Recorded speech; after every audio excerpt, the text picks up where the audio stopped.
Tough times ahead for PNG with current low oil prices.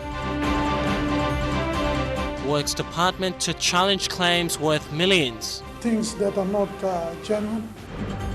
And Morobe Governor to challenge Lae City Authority. This is National EMTV News with Tokana Hasavi.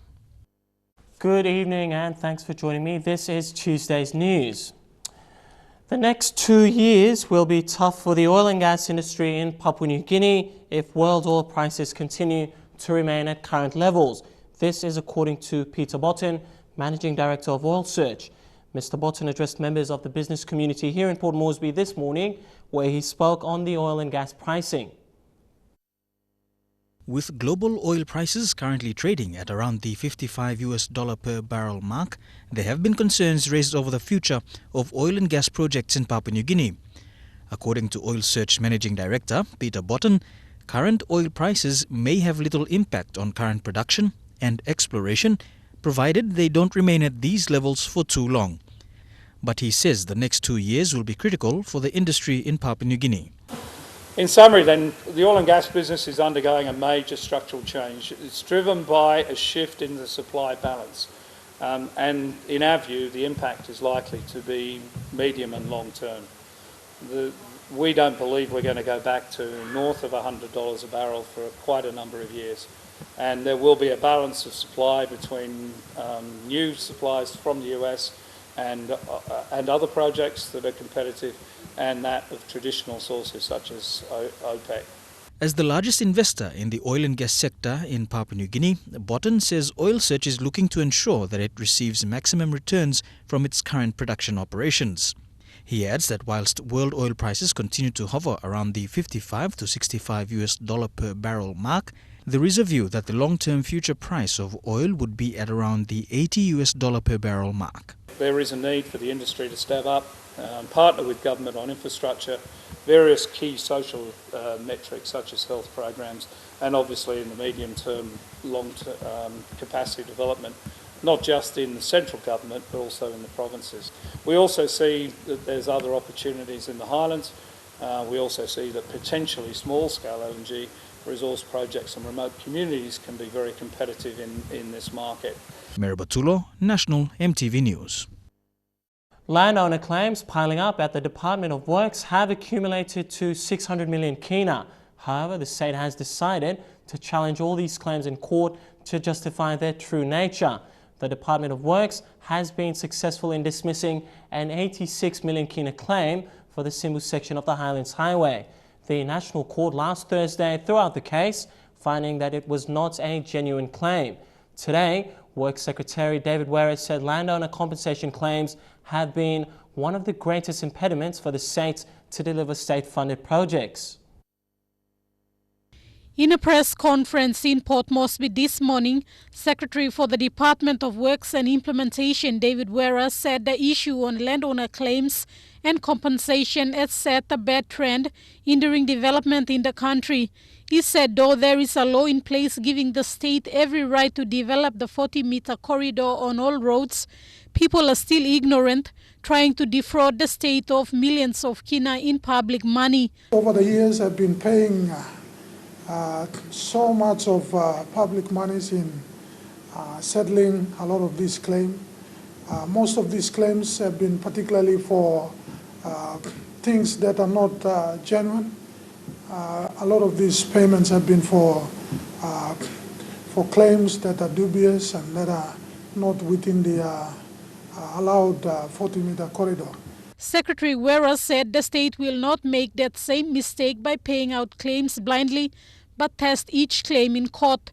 He also warned contractors that those that are trying to defraud the state, if found by the courts, they will be blacklisted for any future state-funded projects. He said development partners have taken this step and the state has decided to do likewise. The Secretary asked contractors to exhaust all dispute terms in the contracts before taking the state to court for payments of breach of contracts by the state. The 40-meter corridor should be a road reserve for the government to do maintenance, extension and develop for better roads, not for public to put up infrastructures just in the name of claiming compensation from the state. Corridor, the 40-meter corridor belongs to state, and anyone who wants to encroach and intrude into the 40-meter corridor and put up buildings and put up gardens and start claiming for compensation demand on the 40-meter corridor. I think the decision of the National Court judge declaring the 40-meter corridor as the state-owned land is very, very clear. And the department, through the Office of the Public Solicitor, has engaged a private lawyer to represent the department regarding all claims. Michelle Amba, National EMTV News. Chief Migration Officer and Administrator of the Manus Regional Processing Centre, Matayo Rabura, has made a formal statement on the assault of a refugee early this month. Mr. Rabura said they were aware of the incident involving the alleged assault of a refugee by 3 migration officers in Lorengau last Monday. He says the matter has been referred to the police and PNG's legal process will take its course. Rabura says if proven guilty, the immigration officers will be subjected to internal disciplinary proceedings. The Morobe provincial government has announced that it will challenge the constitutional validity of the Lae City Commission after Parliament passed the Lae City Authority Act last week. Today, the Morobe governor sarcastically thanked the national government, and I quote, for bulldozing the LCA Act down the throats of the Morobe people. The Morobe provincial government maintains the Lae City Authority is illegal and the Act provides no certainty in terms of its boundaries. This afternoon, Morobe Governor Kelly Naru responded to a parliamentary decision to finally pass the Lae City Authority Act. Citing Section 28 of the Organic Law on Provincial and Local Level Governments, Governor Naru told a news conference that the new law provides no certainty over the Lae City Authority's boundaries. Issue of a proper form of government for the city of Lae is a matter that requires proper dialogue and consultation, including the aspect of the boundaries of this new body. Under the new act, the boundaries will cover the Lae local level government, Ahi local level government and part of Wampar. But the legal uncertainty over where exactly the boundary lines will be drawn remains. And what the new Lae City Authority, which has just been created, is intended to do is essentially to usurp the functions of these 3 local level government councils without amendment to the source document which created these LLGs. It's also uncertain as to what will happen to the elected representatives like the Lae City Lord Mayor. The Morobe provincial government has since instructed its lawyers to go to court to challenge the Lae City Authority Act and to test if it's in the spirit of the Constitution. Scott Waide, National EMTV News, Lae. The disruption to operations at the Lihir Gold Mine in the New Ireland province over the long weekend will see some loss in production. The plant was shut down for about 36 hours after aggrieved landowners from the mining impacted area placed traditional symbolic plants, locally known as gorgor, around the mine site on Saturday, indicating discontent.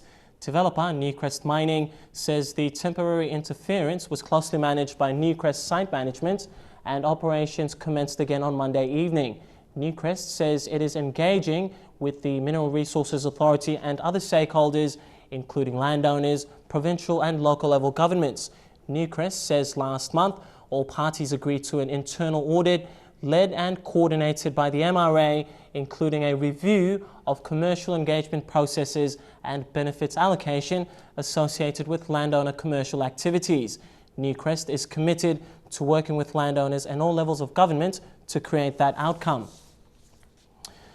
You're watching National EMTV News. Among stories coming up after the break, the Oil Search Games baton makes a brief stop in Port Moresby and Sir Julius Chan pays tribute to the late Army Commander General Tony Huai. Stay tuned for that plus more.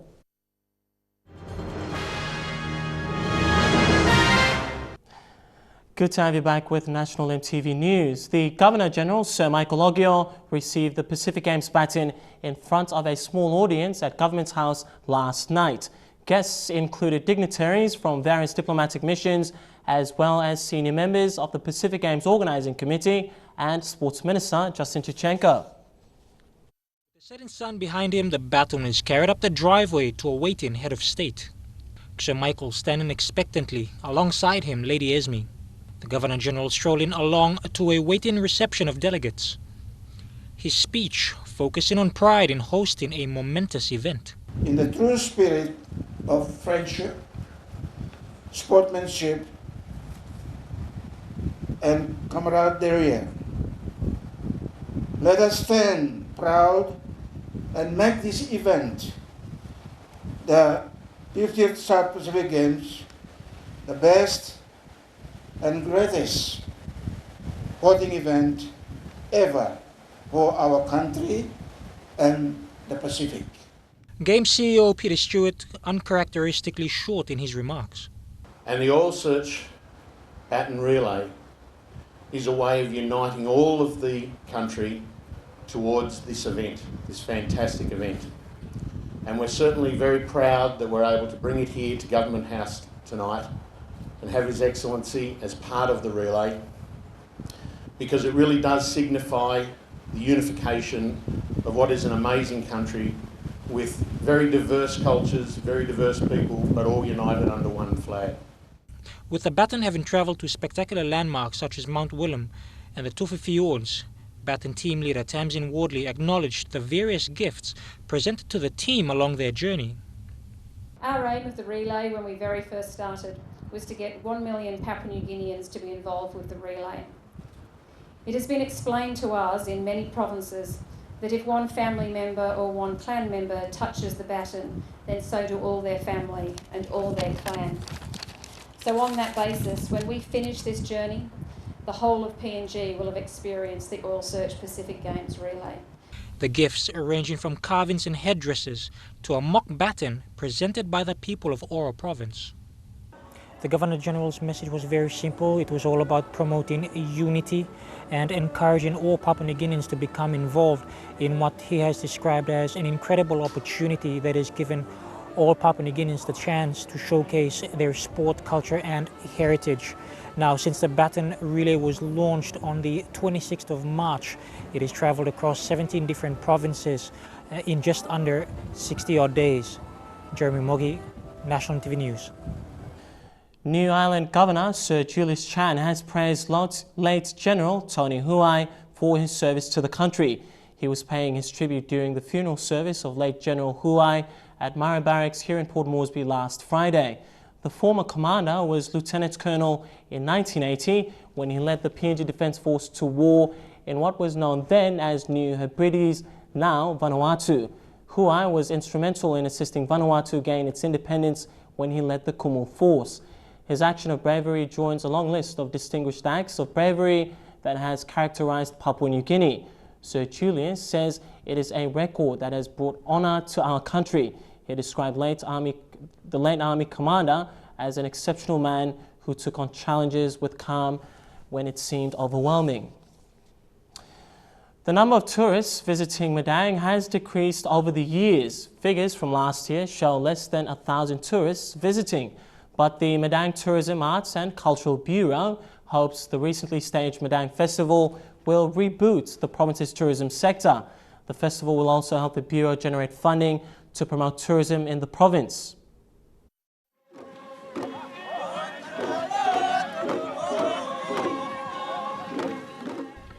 Madang has always been a tourist hub, but over the years it has experienced a drastic decline in the number of tourists visiting. The Provincial Tourism Bureau confirms this, citing various contributing factors to the decline. In terms of number of tourists coming into Madang, it has dropped. Our hotels are suffering because we don't have, there's not many coming in with New Guinea cancelling flights and all that. Hoteliers have suffered, including locals who depend on the sector for their livelihood. But the provincial Medang Festival has reaffirmed Medang's tourism potential, restoring confidence in the businesses and the people. Need to promote it, maintain it, and develop it. And you know, with festivals going on, festival is one of the things that can revive people's interest in culture. Well over 10,000 people attended the festival, including 40 cultural groups from the province.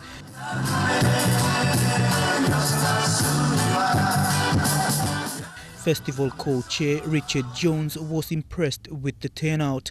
So I would say probably somewhere around 11,000 people came through the gates. And of that, obviously we have 100 stall holders, so they tend to bring their families with them. And then we have our sing-sing groups themselves. So, I mean, the showground has been packed all day, but the behaviour of the crowd has been fantastic. He says all funds raised from the festival will go towards assisting the Bureau with its work on promoting tourism and preserving Medang's culture. Next year, obviously, it's the 40th anniversary of Papua New Guinea this year. Very proud moment for all of us. So Governor Cass and I were talking yesterday, and we're hoping that we'll be able to put on a show on the Independence weekend, a celebration of Medang life, and also a celebration of 40 amazing years in a very amazing country. Mickey Cavera, National EMTV News. The 30-kilometre bicycle race from Kokopo to Rabaul yesterday was a success. While many didn't take part in the event, those who participated say the event was impressive. Competitors turned up in large numbers, but only a few of them made it to the finish line. It's not always that the people of East New Britain gather for such a big event, but yesterday was different. The 4-hour journey on bicycles from Kokopo to Rabaul is one long journey that has casted pain and stress on the cyclists. For some, it was the price that they were after, while others, it was 4 hours of intensive fun on this 30-kilometer road. Over 8,000 people from Rabaul town, Kokopo and other areas of East New Britain converged at midday yesterday at the Rabaul Hotel to witness the final leg of the race. Fidela Tomo, who arrived first amongst 9 other women contenders, got what she came for. She defended her title as the champion in the senior women's category.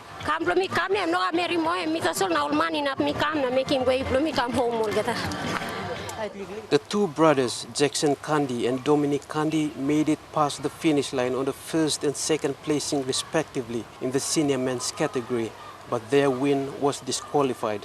Last time lo kalobon, napisim lo ama masote. We still stop backside. Okay, tak come out finish. Miraw ni lo kalobonnya, ema tripla mangga kampas, ol stop finish lo kolta. Stanley John is one of the winners who finished third in the senior men's category. But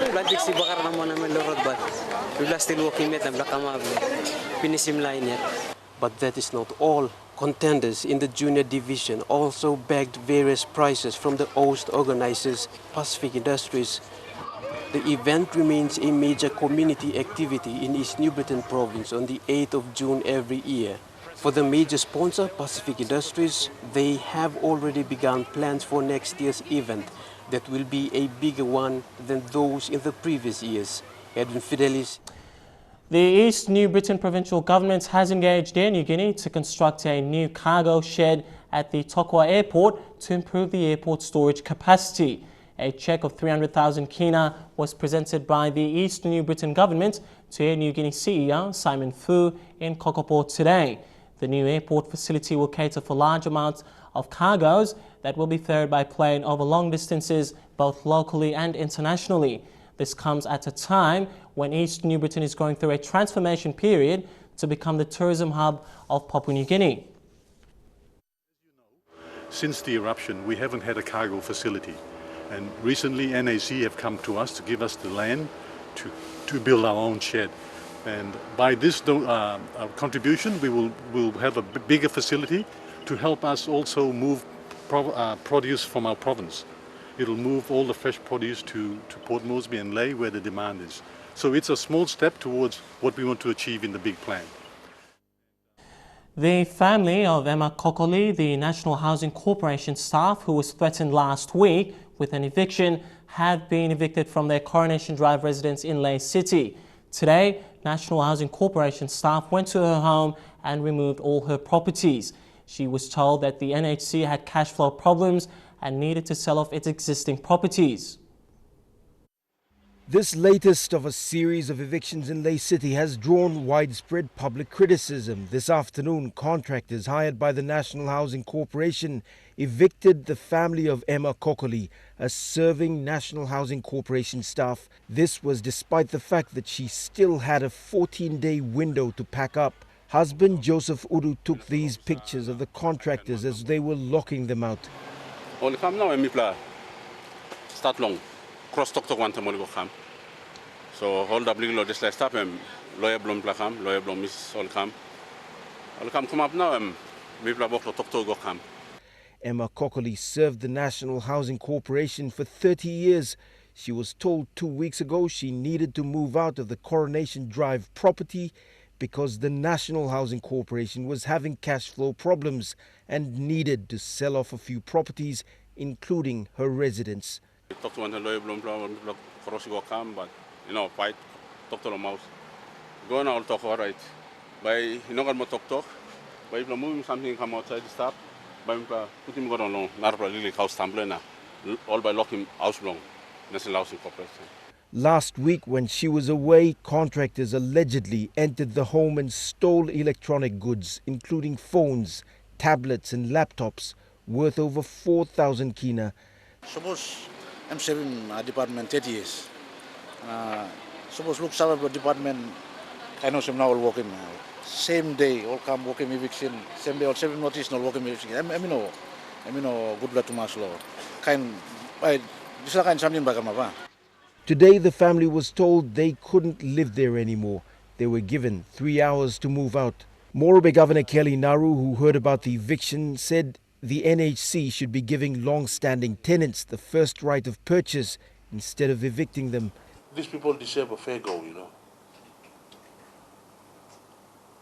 And for this current exercise that is going on now, I would urge the concerned officers of the National Housing Corporation to stop that. This is the latest of several evictions that have happened in Lae City in the last 3 years. Nearly all have involved families living in old government housing. Scott Waide, National MTV News, Lae.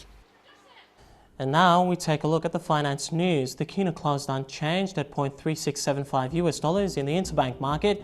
At Bank South Pacific, our kina was trading at $0.36, $0.650 Australian dollars, $0.3152 euro, and 44.42 Japanese yen. Looking at commodity prices at New York closed, gold, cocoa and copper closed the day lower, while coffee closed the day higher. And on the stock market, the Dow Jones closed at 42 points higher. In fact, just going back, palm oil, the Dow Jones closed at 42 points higher, while the ASX closed at 40 points higher, and the All Ordinaries closed at 48 points higher as well. Well, National MTV News continues after the break. Stay with us.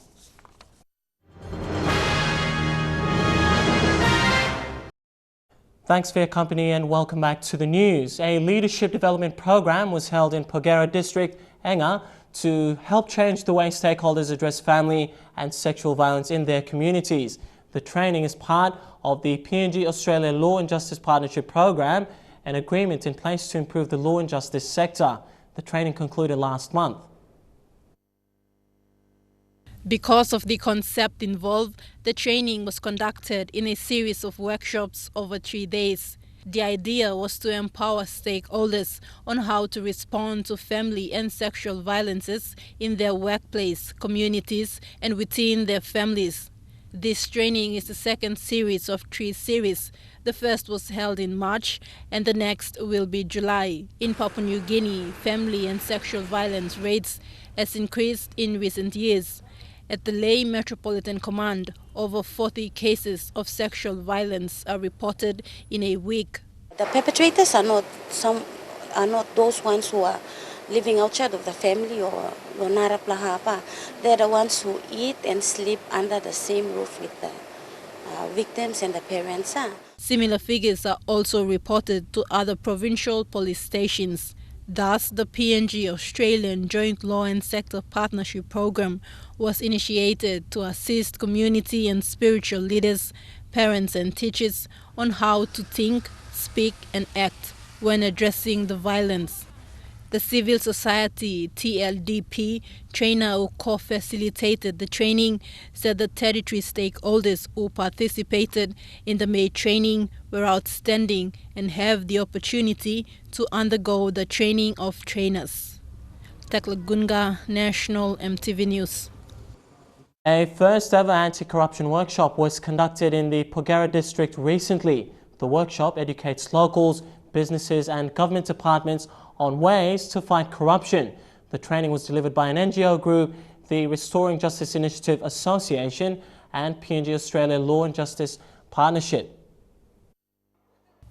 A total of 55 people attended the anti-corruption workshop facilitated by Barrick Gold Corporation, a subsidiary of Barrick New Guinea Limited. The information given was on the status of corruption in PNG from Transparency International's Corruption Index, Code of Ethics and the Common Corrupt Practices in PNG. PALGIP Anti-Corruption Advisor John Toguwata tried to educate participants to recognize areas where corrupt practices spring from, the different systems and situations that encourage individuals to take part in corrupt activities, and what the government and the law and justice sector is doing to combat corruption in PNG. More people know about corruption and how to deal with it, the better. See, corruption thrives on secrecy. Where there is secret, where there is darkness, many people want to do whatever they want to do. When you expose it, when you talk about it, when you have more people knowing about it, the better. They know they're able to identify it, they're able to talk about it. Toguwata said that corruption is present in PNG because people are being forced into doing it just to fulfill their cultural and customary obligations and expectations. Although corruption is not new to Papua New Guinea, it will need time and effort from everyone to reduce its practices. The NGO Restoring Justice Initiative Association CEO Julian Wayman also said that combating corruption, improving community safety and reducing violence against women is government's development priority. We can all play our part to fighting corruption. So corruption is not just my business, it's everybody's business. And the best way to fight it is for us all to expose it. Vasinata Yama, National EMTV News. Speaker of the Bougainville House of Representatives, Andrew Miriki, has received the writs of the 2015 general election. Bougainville Acting Electoral Commissioner George Manu has returned the writs to conclude the election process. Newly elected members will be sworn into office on the 15th of this month. Well, 2 secondary schools have been presented their winning prizes after a debate competition. Lae Secondary and Busu Secondary schools participated in a debate last week in line with World Environment Day. The debate was hosted by Steamships Company in Lae City. More than 12 students from Lae Secondary and Busu Secondary School took part in the school debate that ran for a day last week. Theophilus Singh, a participant from Busu Secondary, says such school competition has brought his school to an avenue where they were able to display their academic strength. He with his fellow students have been part of a challenge against another Lae school, one that builds a good relationship. The lessons were tough, but at least we participated and we are grateful. Busu Secondary School was given the overall winner's prize of the debate against its fellow Lae school. The debate, organized by Steamships Limited and themed in line with Environment Day, was an initiative aimed at building these students' knowledge in environment and conservation. They are future leaders, and being able to understand the concept behind this, they'll be able to make better decisions in the future. Such school competitions are encouraged to bring schools together, especially where it keeps students from creating enemies amongst themselves. Colin Barilai, National EMTV News, Lae. PNG is facing a serious problem of shortage in blood donations. Deputy Secretary of Health, Dr. Paisendakulala, today revealed that PNG collects only 25% of the annual requirement. Dr. Dakulala called on all stakeholders to work with the health department in promoting and retaining voluntary blood donations. He says this following preparations for World Blood Donor Day on June 14th. This year's theme is "Thank you for saving my life."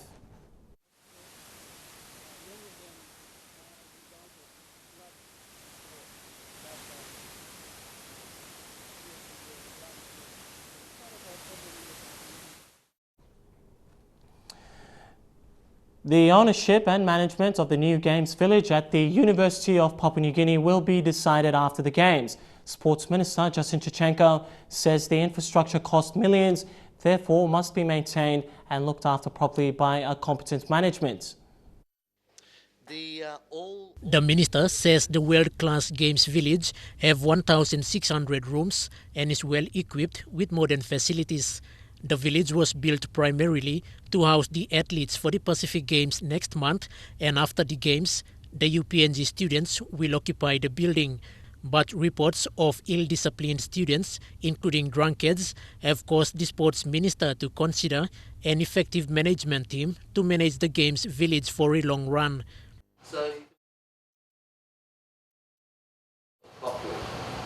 Now, the government can't look after this sort of infrastructure and maintenance and running of these facilities. The university is not capable either.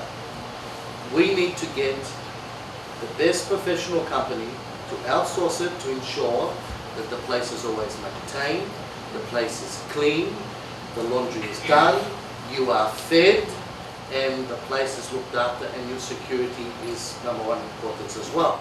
Minister Tachenko said after the Games, he will meet with all concerned parties to discuss the ownership and management of the Games Village.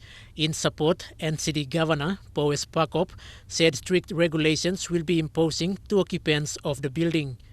If you pass it to the university, under the condition, and I want the university to understand, under the condition that zero tolerance on alcohol. If you drink, you don't stay there. Both MPs met with TVET students from Mosby South electorate today, attending UPNG and the Open Campus. They presented 103,000 kina as school fee assistance to the students. Quinten Alomp, National EMTV News. We'll bring you more updates on the Pacific Games coming up after the break. That's in Trukai Sports. Stay with us.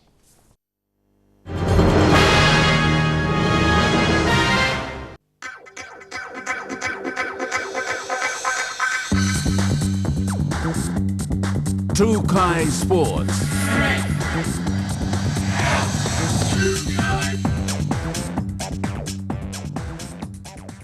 Welcome to Trukai Sports. Well, 24 days away from the 2015 Pacific Games, Team Cook Islands has finalized their squad to take on the Pacific Islands in July. Cook Islands News confirmed the team of 130 athletes and 33 officials. The team is led by Chef de Mission Robert Graham and General Team Manager Damien Berdois. Lawn bowls, sailing, golf, football, netball and rugby league nines are among the 13 sports that they will be contesting in. The Cook Islands netball team is highly rated in the Pacific and will present a strong challenge against the PNG Pepes. With 24 days left to the 15th Pacific Games, the hype and excitement is starting to build up. Our Pacific rivals will begin arriving at the end of this month. Some events will begin in the first week of July, while the opening ceremony will be carried live on EMTV on the 4th of July. The Games Organizing Committee CEO Peter Stewart was at the Government House yesterday for the Games Relay Baton's brief stay.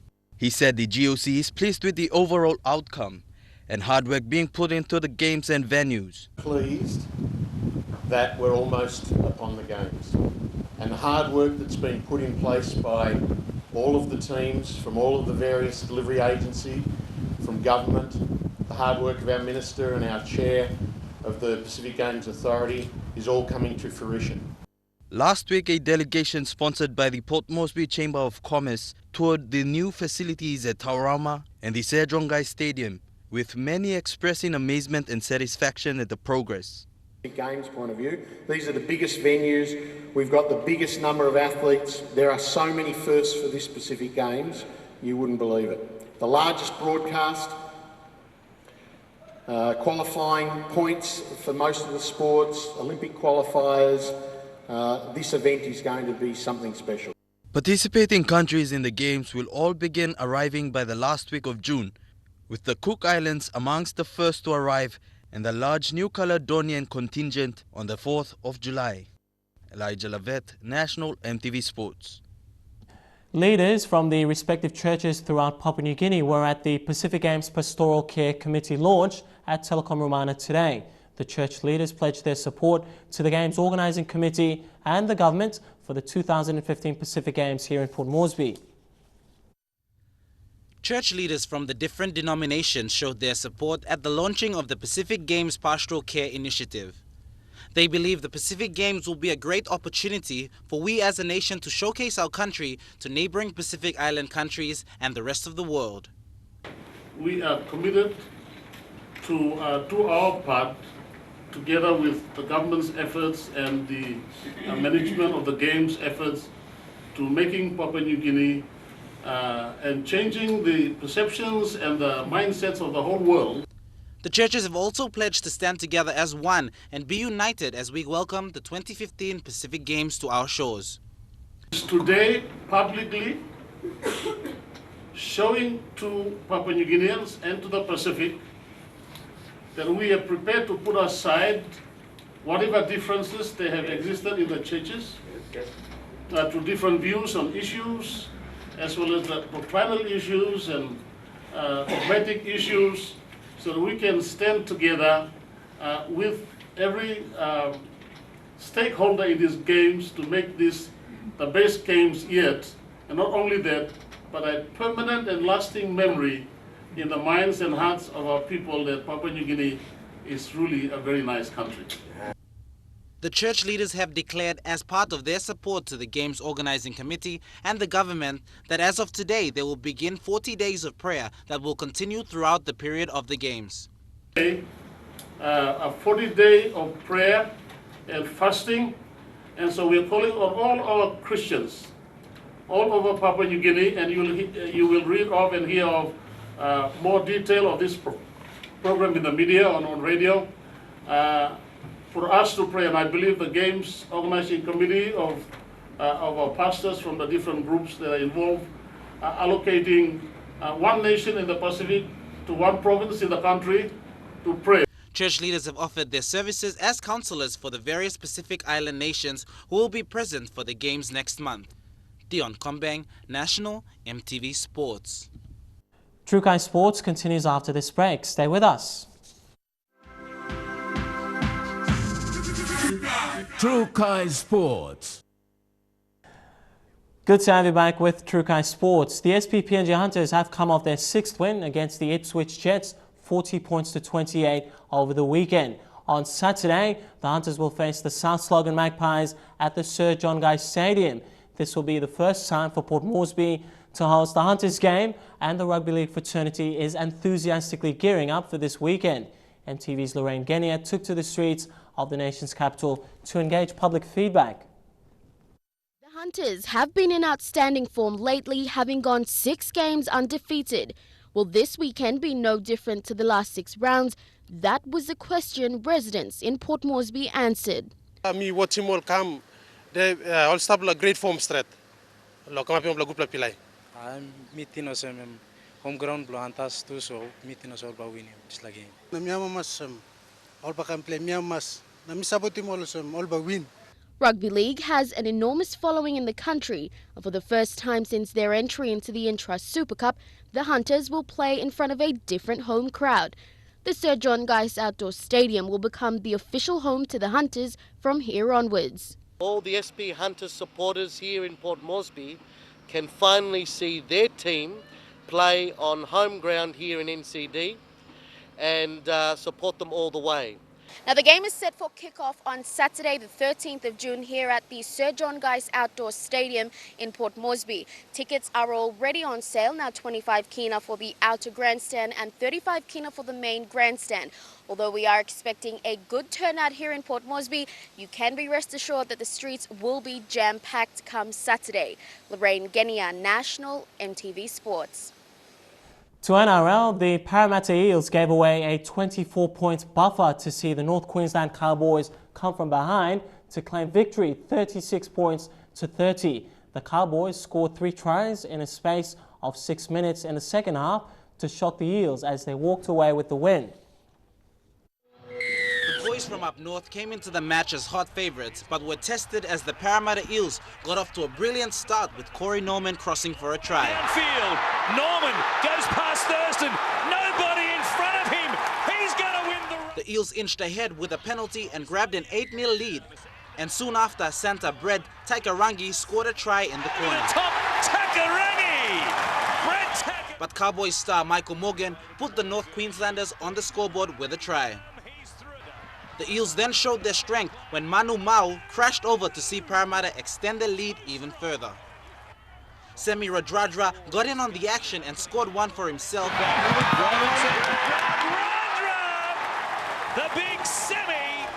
The second half saw the Eels open the scoring with Radradra grabbing his second.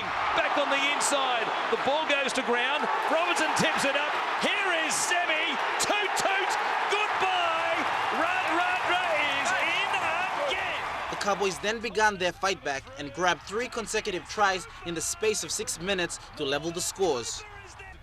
Lynette scored after a break and saw the Cowboys take the lead and seal the game 36 points to 30. Ball, Kirk grabbers, Lynette waits for the bounce, he gets one straight from... Dion Kombang, National, EMTV Sports. And that NRL report wraps up our True Guy Sports segment for tonight. Coming up next, the weather details for the next 24 hours. True Guy Sports.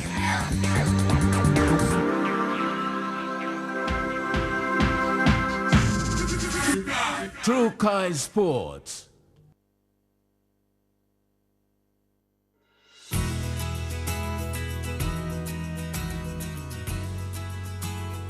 Looking at the weather forecast for tonight and tomorrow in southern region, fine weather expected in Port Moresby, Alatau and Popondetta, including Daru. Momase, fine weather expected in Lae City as well, brief showers in Wewak and Bunnymoor.